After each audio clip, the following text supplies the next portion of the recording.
ladies and gentlemen, Mr. Cropper here.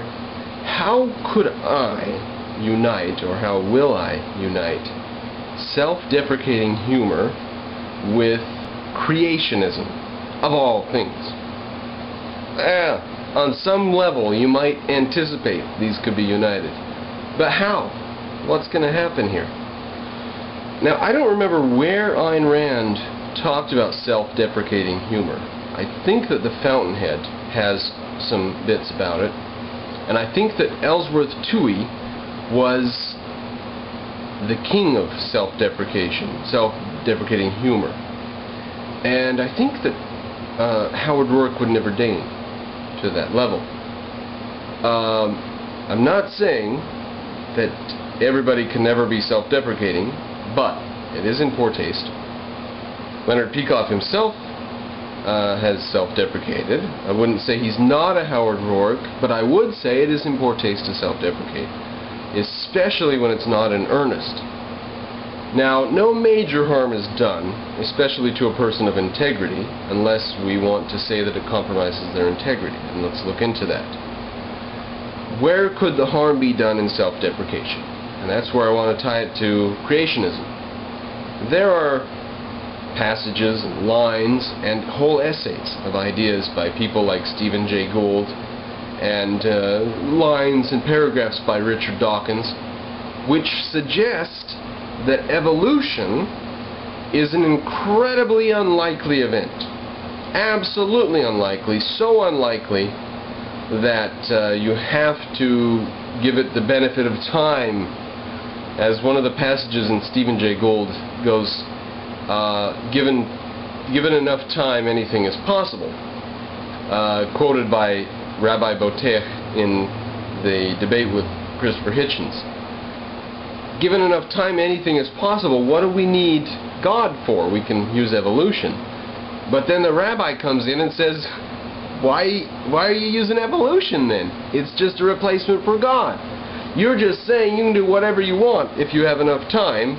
We're saying we're using God to do it in a more reasonable and logical fashion. That's where self-deprecation gets you.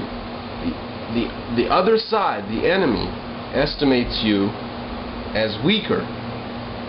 Now, the best example of this I can give, I think, is self-deprecation, which the opposite side does not understand to be an understatement of your position.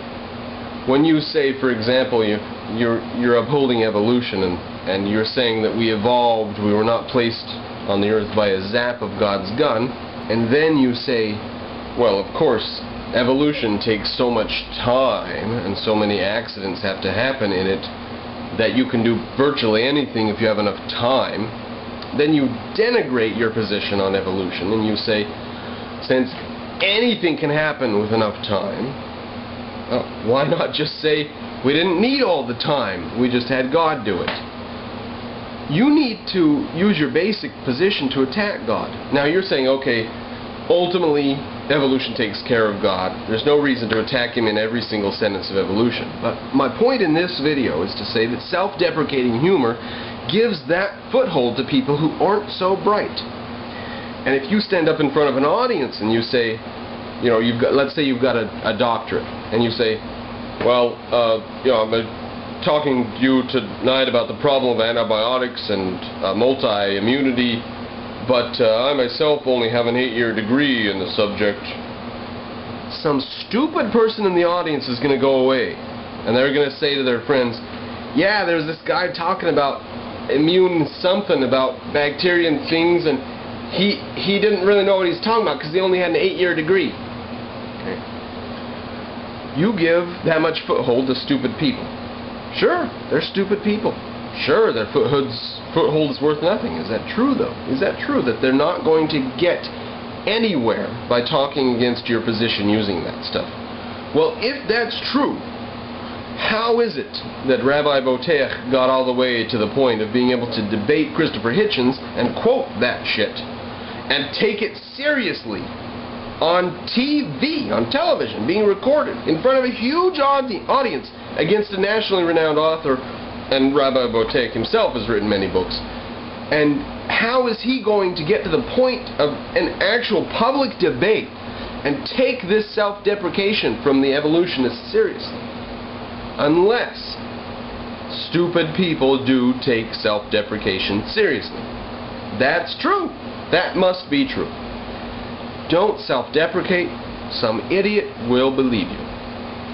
Short of that, there's no reason to self-deprecate, and if you don't understand that, read the fountain.